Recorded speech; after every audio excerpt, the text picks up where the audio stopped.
तुम्हाला माहिती आहे की मुंबईच्या एकाही व्यावसायिक रेडिओ वाहिनीवर एकही मराठी गाणं लागत नाही. मी आकाशवाणीबद्दल बोलत नाही, आकाशवाणीवर मराठी गाणी लागतात. त्याचं एक कारण असं आहे की ते सरकारी आहे. एक महत्वाचं कारण आहे की ते सरकारी आहे, त्यामुळे तिथे लागतातच मराठी गाणी, लावावीच लागतात. पण तिथे सुद्धा तुम्ही वेळ बघितलीत तर सकाळी 10 ते दुपारी 3. पण व्यावसायिक रेडिओ वाहिन्या ज्या आहेत, रेडिओ मिर्ची, रेडिओ सिटी, रेडिओ वन वगैरे, ही जी सगळी या वाहिन्या आहेत, त्यांच्यावर तुम्हाला कधीच मराठी गाणं लागलेलं आढळत नाही. तर तिथे मी काम करत असताना तिथल्या माझा मित्र होता, तिथला एक कर्मचारी, एक रेडिओ जॉकी, त्याला विचारलं की अरे तुम्ही मराठी गाणी का नाही लावत? हा अतिशय सहज स्वाभाविक असा प्रश्न होता. याच्यात माझ्या मनात काहीच नव्हतं की याच्याकडनं काय उत्तर येईल. एक जिज्ञासेपोटी मी त्याला विचारलं की मराठी गाणी तुम्ही का नाही लावत? तर त्याच्यावर तो म्हणाला की आमची पॉलिसी आहे. म्हटलं पॉलिसी आहे? महाराष्ट्राच्या राजधानीमध्ये मराठी गाणं न लावण्याची पॉलिसी आहे तुमची? तो म्हणला हो. म्हटलं बर. आणि मी तुम्हाला सांगितलं की मी सहज चिडत नाही, त्यामुळे मला असं वाटलं की याच्यात काय कारण आहे हे जाणून घ्यायला हवं. म्हटलं की अशी पॉलिसी तुमची इतर कुठल्या शहरामध्ये आहे? कोइंबतूरमध्ये तमिळ गाणं लावणार नाही, कलकत्त्यामध्ये बंगाली गाणं लावणार नाही, बंगलोरमध्ये कन्नडा गाणं लावणार नाही. भारताच्या एकाही शहरामध्ये अशी पॉलिसी नाही. बरं, पॉलिसी म्हणजे काही आपोआप झालंय का की रिक्वेस्टच येत नाही म्हणून आम्ही नाही लावत,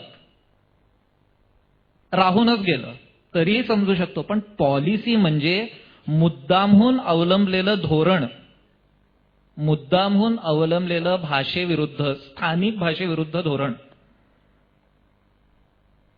तर मी म्हटलं की पॉलिसी करण्यामागे काहीतरी एक तर्क असेल, काहीतरी एक हेतू असेल, तर काय आहे तो? तो म्हटला मुंबई कॉस्मोपॉलिटन शहर आहे. म्हटलं मान्य आहे, मुंबई कॉस्मोपॉलिटन शहर आहे, तुम्ही हिंदी गाणी लावतात, आम्ही ती प्रेमाने ऐकतो, कोणाच्याच पोटात दुखत नाही. पण तुमच्याच वाहिनीवर मी एखादं तमिळ गाणं पण ऐकलेलं आहे, कारण ते रेहमाननी केलेलं असतं. असं त्यांनी केलं. मी म्हटलं आणि तुम्ही सर्रास रोज पंजाबी गाणी लावता, जी कोणीही केली असतात. मग मी म्हटलं की हे कसं काय? नाही, त्याच्यात काय बॉलिवूड कंटेंट महत्वाचा. मी म्हटलं रब्बीची गाणी ही बॉलिवूड कंटेंटमध्ये बसत नाहीत. हा नाही, ते इंडी पॉप आहे. मी म्हटलं मग रब्बीचं गाणं, पंजाबी गाणं ते इंडी पॉप आणि ढिपाडी ढिपांग ते व्हर्नॅक्युलर गाणं, असं का? मग अजय अतुलची गाणी का नाही इंडी पॉप? काय कमी आहे? अप्सरा अलीमध्ये काय कमी आहे? कुठल्या पातळीवर ते याच्यात बसत नाही? मी म्हटलं आणि पंजाबी ते कॉस्मोपॉलिटन, मराठी ते व्हर्नॅक्युलर हे कोणी ठरवलं? मग त्यांनी माझ्या आर्ग्युमेंट पुढे हार मानली आणि तो म्हणाला की नाही, काय तुला खरं सांगायचं तर आमच्या काही वरिष्ठ अधिकाऱ्यांना असं वाटतं की मराठी गाणं समजा लागलं आपल्या रेडिओ वाहिनीवर तर आपल्या वाहिनीला एक डाऊन मार्केट फील येईल. आणि हा दुसरा शब्द म्हणजे पहिला पॉलिसी आणि दुसरा डाऊन मार्केट, ह्याला मी उडालो. म्हटलं डाऊन मार्केट? कुठलीही भाषा डाऊन मार्केट असते हे कोण ठरवतं? आणि मराठीच्या बाबतीत हा तर जावई शोध आहे. म्हटलं कोणी लावला हा की मराठी डाऊन मार्केट आहे? म्हटलं तुम्ही एन्कार्टा एन्सायक्लोपीडिया उघडून बघा. युनेस्कोच्या एका सर्व्हेप्रमाणे जगामध्ये 6,500 भाषा आणि बोलीभाषा, लँग्वेजेस अँड डायलेक्ट्स अस्तित्वात आहेत. याचा सर्वाधिक बोलल्या जाणाऱ्या भाषा असा क्रमवार काढला तर मराठीचा क्रमांक 15वा आहे. 6,000 भाषांमध्ये 15वी सर्वाधिक बोलली जाणारी भाषा या अख्ख्या ग्रहावर. तर 15वी सर्वाधिक बोलली जाणारी भाषा केवळ आकडेवारीवरच तुम्ही डाऊन मार्केट आहे असं म्हणू तरी कसं शकता? दुसरी गोष्ट, नासानी एक गोल्डन व्होयेजर नावाचं एक यान अंतराळात पाठवलं होतं. त्याच्यामध्ये त्यांनी पुढे समजा पृथ्वीबद्दल कुठल्या बाहेर काही जीवन आढळलं अंतराळामध्ये, तर त्याच्या पृथ्वी संबंधी माहिती पोचावी एलियन्स पर्यंत, तर त्यांनी एक गोल्डन रेकॉर्ड नावाने एक आर्काईव्ह करून अंतराळात सोडले या गोल्डन व्हॉयेजरमध्ये. ती जी चकती आहे, ती जी ध्वनिफीत आहे, त्याच्यामध्ये एलियन्सच्या नावे 51 भाषांमध्ये संदेश आहे.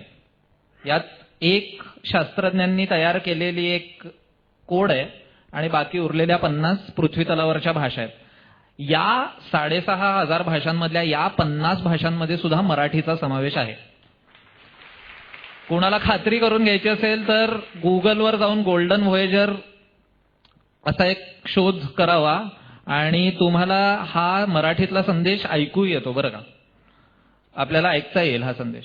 आता नासाला वाटू शकतं की अंतराळात कोणीतरी मराठी समजणारा असू शकतं, तर मुंबईमध्ये आमची भाषा डाऊन मार्केट आहे हे ठरवणारे तुम्ही कोण आहात?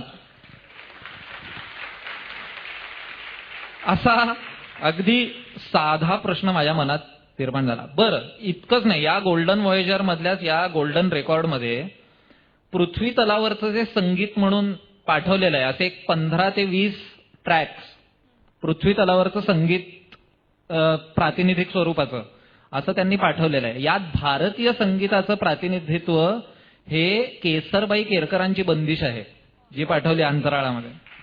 म्हणजे तिकडेही त्यांना मराठी माणूसच सापडला ना. जगातली सर्वोत्कृष्ट गायिका मराठी, सर्वोत्कृष्ट क्रिकेटपटू दोन्ही मराठी, आणि त्यांची भाषा डाऊन मार्केट. म्हटलं हे काय आहे? तर तो बिचारा या सगळ्या माझ्या भाषणासमोर हतबल झाला. तो म्हणला मी फक्त इथे काम करतो. म्हटलं मान्य आहे, त्याच्यावर चिडून काय उपयोग.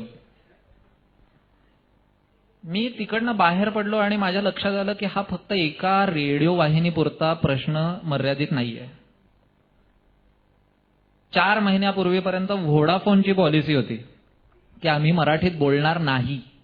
एक टिपिकल संभाषण मी ऐकवतो तुम्हाला.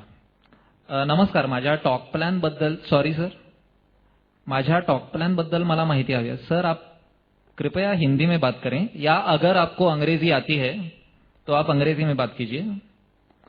We are not allowed to speak in Marathi.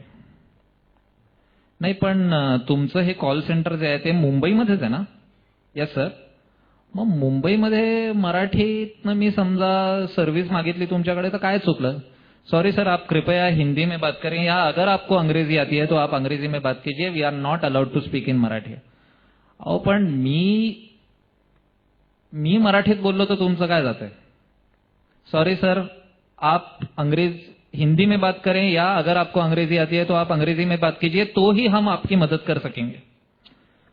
म्हणजे you are happy to help but not in Marathi. त्याच्यावर मी म्हटलं की बाहेर कुठे अशी पॉलिसी आहे तुमची की आम्ही चेन्नईमध्ये तुम्ही तमिळमध्ये बोलता. सॉरी सर, बाहर की हम आपको कोई भी जानकारी नहीं दे सकते. आप कृपया हिंदी में बात करें, या अगर आपको अंग्रेजी आती है तो आप अंग्रेजी में बात कीजिए. We are not allowed to speak in Marathi. हे संभाषण ध्वनिमुद्रित आहे. पुढे व्होडाफोनला पॉलिसी बदलावी लागली. ती गोष्ट निराळी, कारण हे मी माझ्या ब्लॉगवर टाकलं. मी प्रत्येक जाहीर कार्यक्रमात असंच आत्ता जसं बोलतोय तसं व्होडाफोनचं नाव घेऊन बोललो. आणि ठराविक कार्यक्रमांमध्ये जिथे खूप गर्दी असायची तिकडे मी म्हणायचो की याला दुकानं फोडायचीही गरज नाही, काचा फोडायचीही गरज नाही, फक्त व्होडाफोनला 1000 कार्ड परत करायची समारंभपूर्वक. अशा समारंभात 1000 कार्ड व्होडाफोनला परत केली तर अपेक्षित तो, कारण त्यांना जिथे लागतं तिथेच मारायला, त्यांना सगळ्या गोष्टी बाजारपेठेच्या दृष्टिकोनातूनच बघता येतात. ठीक आहे, तसं तर तसं. अहो मराठी लोकांची बाजारपेठ आहे ना अजून, आणि भाषेचीही आहे.